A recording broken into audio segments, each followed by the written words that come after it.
Bienvenue dans le TV Mag de l'été, ici tourné sur l'Erdre. Nous sommes invités par Fabrice Cayerc, un de nos partenaires. On va le rencontrer tout à l'heure, ainsi que notre invité Jean Galfionne qui nous parlera de sa passion de la mer. On terminera ce TV Mag estival par des conseils. S'il vous plaît, ne jetez pas vos ordures et vous verrez les dégâts que ça fait. Et puis on se quittera parce qu'après, on vous donnera rendez-vous sur des bateaux beaucoup plus grands. Tout de suite, on se retrouve sur un J22, ici à Tirez-des-Bords, sur ce plan d'eau, en plein milieu de cette très belle rivière qui est un affluent de la Loire. C'est l'Erdre, nous sommes dans le pays nantais.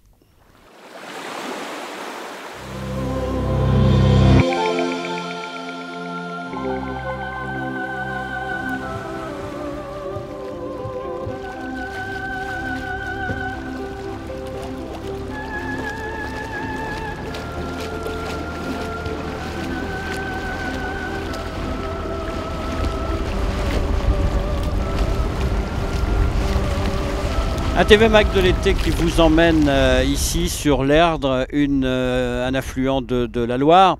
On va faire une belle rencontre tout à l'heure et on va découvrir un passionné de l'océan. Mais auparavant, nous sommes là à l'invitation de Fabrice Cayerc, directeur général du groupe Pont-Roi Santé, partenaire du Fouetteur. Merci de nous accueillir pour cette belle journée d'été sur ce TV Mag.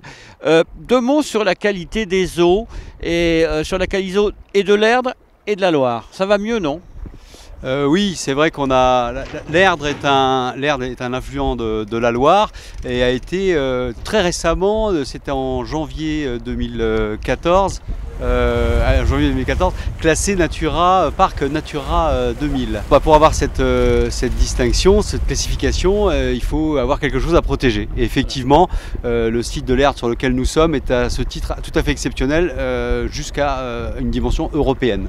Beaucoup d'oiseaux, beaucoup de poissons, une qualité de l'eau toujours en nette amélioration. Ça veut dire que les communes alentours font attention. Oui, il n'y a pas d'usine ici, il n'y a pas de rejet. Chacun fait une extrême attention à la biodiversité. Il y a une association aussi qui est très présente, qui s'appelle Erdre Nature, qui est un peu le chien de garde de l'Erdre aussi. Et chacun vraiment est très attentif à l'Erdre et à son aménagement. Et du coup, tout le monde peut en profiter. Vous naviguez en mer, vous faites même des compétitions et vous venez souvent aussi naviguer ici sur ce plan d'eau absolument exceptionnel. C'est quoi la différence entre naviguer en mer, naviguer sur une rivière, le vent, le courant ? Oui, on a la chance sur l'Erdre d'avoir un terrain de jeu extraordinaire puisque les vents sont toujours présents comme aujourd'hui, il n'y a pas de vagues, donc on peut beaucoup tactiquer et le courant y est très peu présent. Pour une raison simple, c'est que l'Erdre en fait a été barré depuis le Moyen-Âge, depuis à peu près 500-550.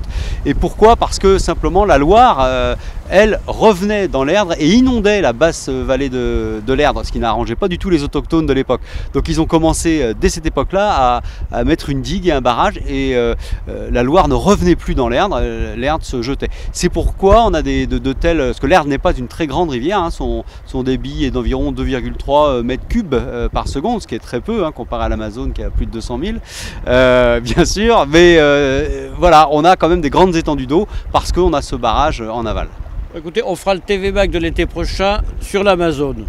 Ah bah avec grand plaisir, je ne déteste pas le voyage non plus.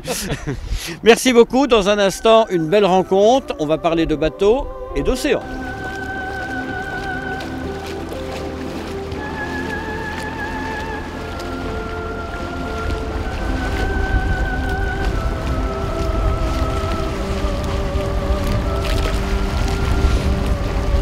Poursuivons cette journée sur l'eau dans ce TV Mag de l'été avec Jean Galfionne qui est notre invité. Bonjour.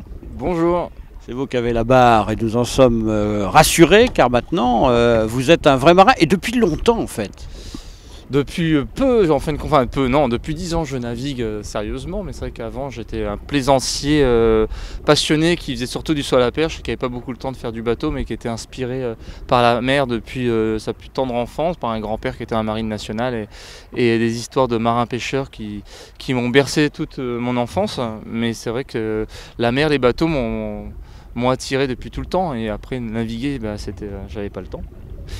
Évidemment, tout le monde se souvient, champion du monde, champion olympique de saut à la perche. Et en même temps, ça vous a inculqué, en plus du plaisir de gagner, l'esprit de compétition. Vous l'aviez déjà et ça vous l'a renforcé?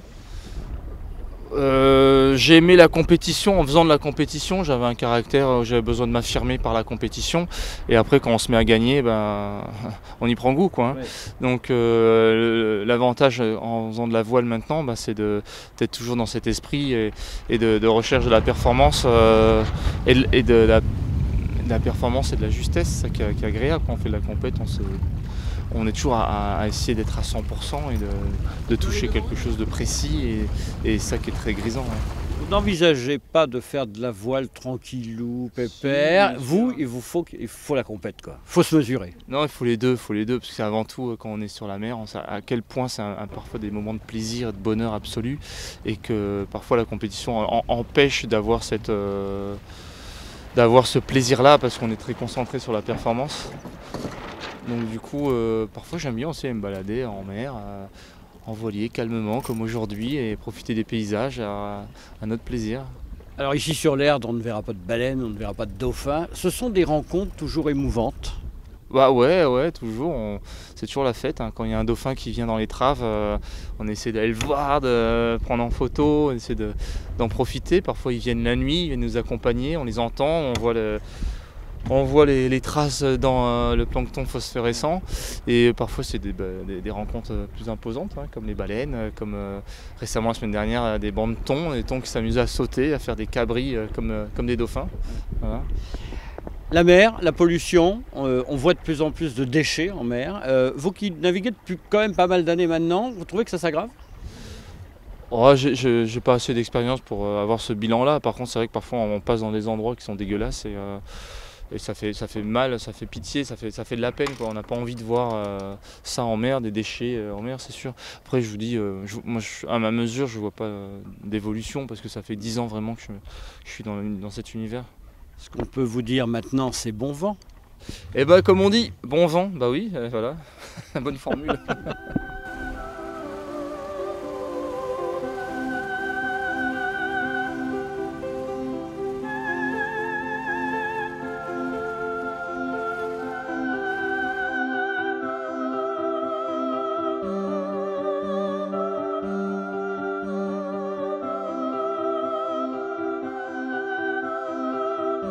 Et oui, effectivement, ne pas jeter vos déchets partout.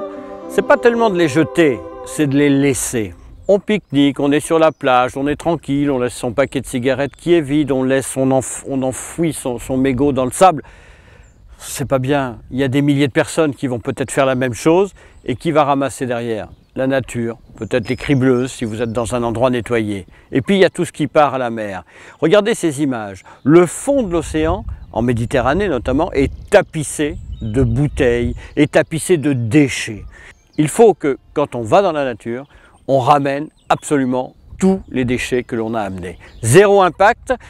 C'est pas zéro impact évidemment avec le gaz à effet de serre que vous avez généré en utilisant votre voiture. C'est déjà zéro impact sur ce qu'il est facile de faire. Chaque geste compte, on vous le dit tous les mois. Ramassez vos déchets, repartez et laissez la nature aussi belle que vous l'avez trouvée.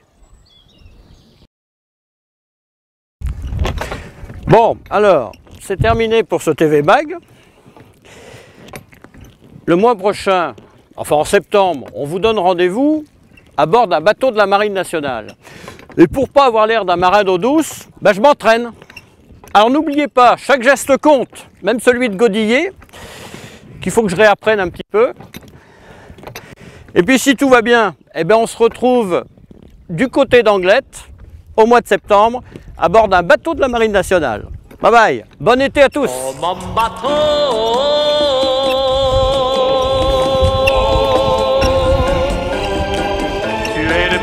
Des bateaux et tu me guides sur les flots vers ce qu'il y a de plus beau.